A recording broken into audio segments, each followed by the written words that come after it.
Solar System Ambassadors is a JPL program or sponsored program. It is an outreach program designated to work with motivated volunteers. So if you're interested in space and space science, Solar System Ambassadors is a perfect fit. And as we are planetarium people, it should be a pretty good fit for most, if not all of us, to either become one or to utilize our local ambassadors. So this is their web page. It's NASA Solar System Ambassadors. It's updated. So let's see here.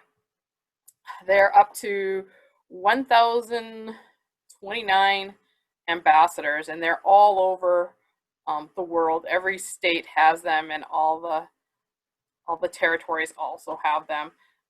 Where they're still doing lots of virtual events. Some of the events have started to come to be face-to-face type programs, but they've just reached their, what is that, 10 million people now. So if you've not heard of a Solar System Ambassador, what you do, if you want to find out who's your local ambassador, you go in and you can find about, well, let's see what events are up. Nothing for Omaha. Sorry, I haven't done anything. But if I go to, we go and see Wyoming, they don't have anything. So let's see what do they have.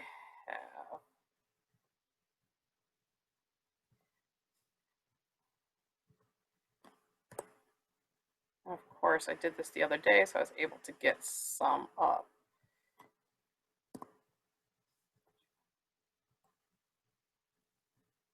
There they are. So in the Atlantic, Virginia Beach is doing some boardwalk astronomy.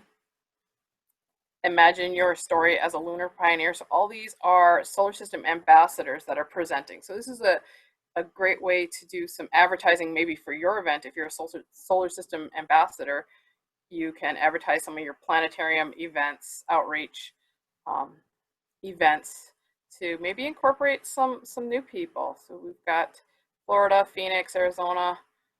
Some of these are virtual. Some of these are in person. So there's a YouTube live stream on Mars 2020. Lots of those. But how do you get a Solar System ambassador? So I search for my directory.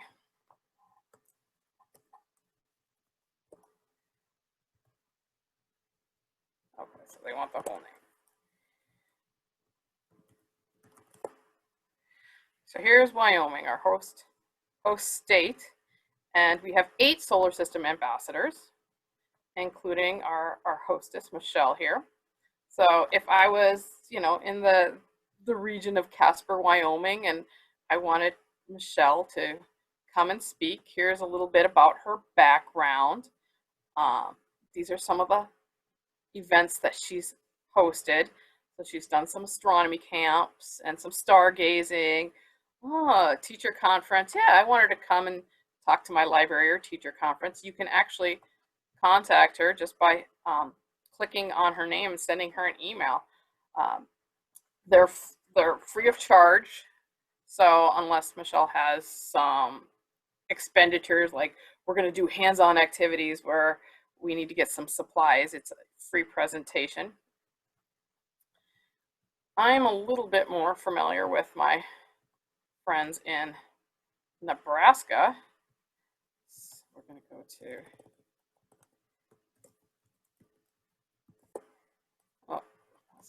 let's spell my state right? There are 8 of us also in Nebraska.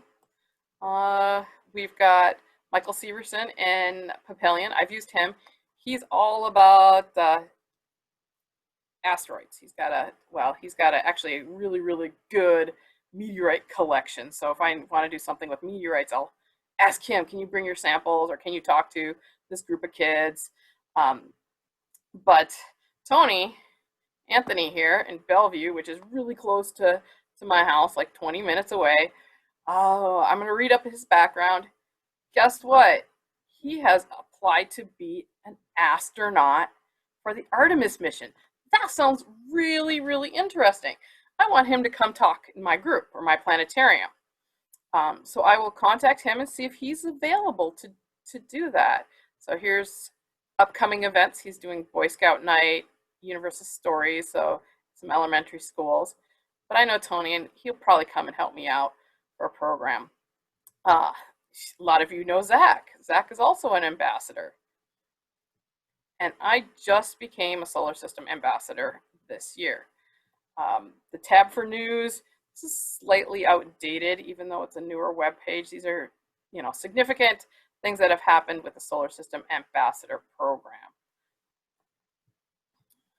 I am going to take you into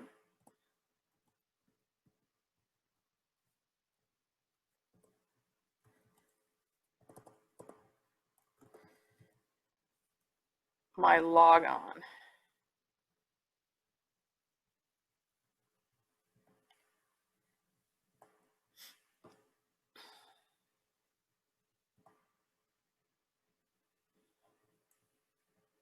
Really?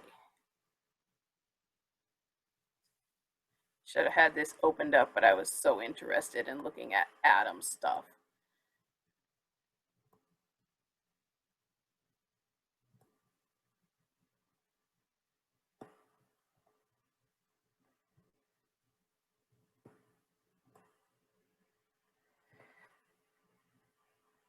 Any questions? Should pop up questions here as I'm trying to multitask.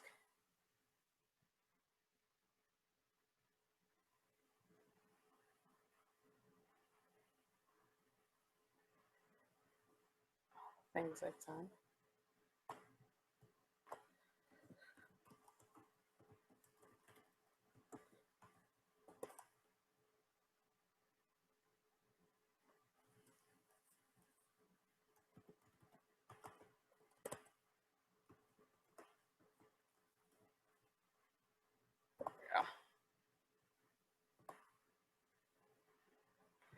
So here is, once you become an ambassador, so first thing you need to do to apply to become an ambassador, it's a fairly easy process.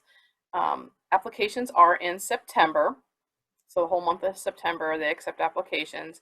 As part of that application process, give a little bit of background. Why do you want to become an ambassador?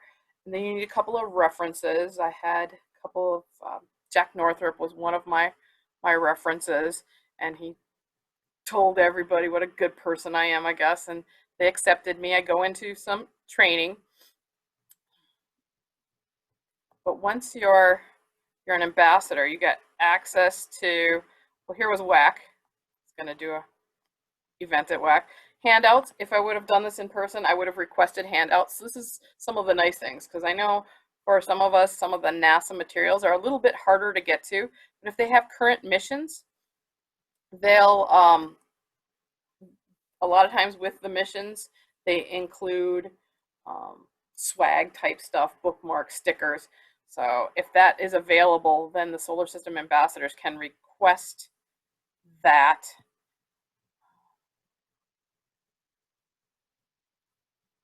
I got two in the chat here. Change of information. So we always want to keep up to date on where you are. Social distancing ISS. So Jack did run recently, as you see in the chat. Event reports.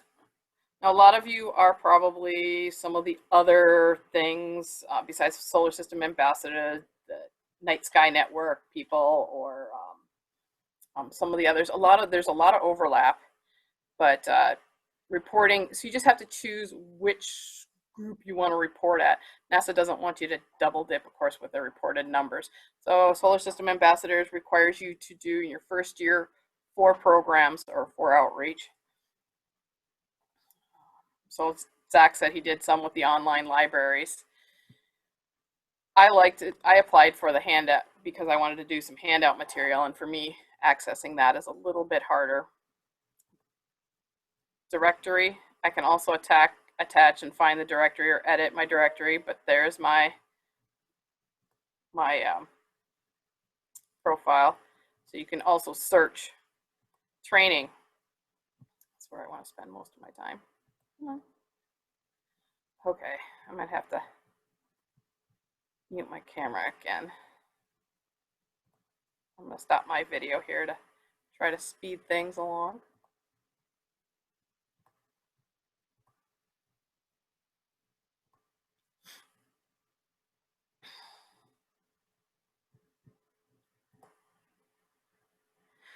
So under training, you can search for current events and apply. A lot of you are already doing some of the training. Maybe you're part of the Museum Alliance. Maybe you're part of the Museum Alliance, so a lot of the video trainings are duplicated, and they're recorded and saved. You can search by them. Okay. So, of course, my internet is being janky.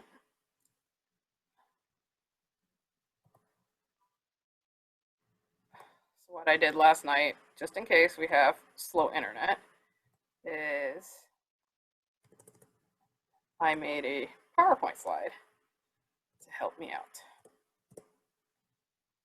So this was, I did this a couple days ago for the snapshots, but there's upcoming trainings on the 27th, Venus evil, Earth's evil twin, or just misunderstood. So, and if I can't attend, you know, I can always go back and look up what they were. So these were recent ones. I actually attended this remote outreach best practices for astronomy. Got some good ideas there.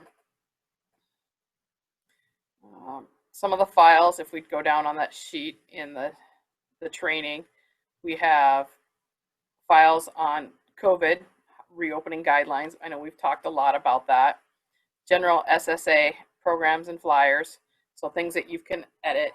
I mean, I'd love to have Bay Mountain's production crew, but in my planetarium, it's me, myself, and I, so I don't have a lot of time to do a lot of national advertising and a lot of flyers and stuff. And then, of course, my university's restrictive on what kind of flyer. So having this general easy fill out flyer has been nice for me. Photo and video release. Of course, NASA wants you to, you know, show off all the awesome things that you guys do on a daily basis. I oftentimes forget to bring my photo or video releases. So I choose to take the images of non-faces, so the backs of heads. Identifiers. Here's the solar system ambassador identifier. Today I'm wearing my solar system identifier, which includes the theme for this year, which is Mars 2020.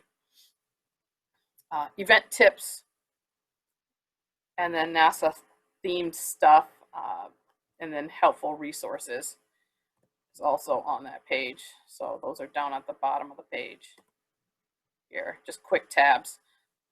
A lot of us know how easy NASA is to navigate as far as some of their resources. So I've gone in and I wanted to do some training, wanted to talk about Mars. I've got a bunch of Girl Scouts I want to talk to. So, yep. Oh, we're at my time. Awesome. So again, we'll give people time to talk to you during the break, yep. And we'll have all of your contact information for them. Yep, and I'll give you this PowerPoint as a background, but I was just gonna go through training archives. That's it.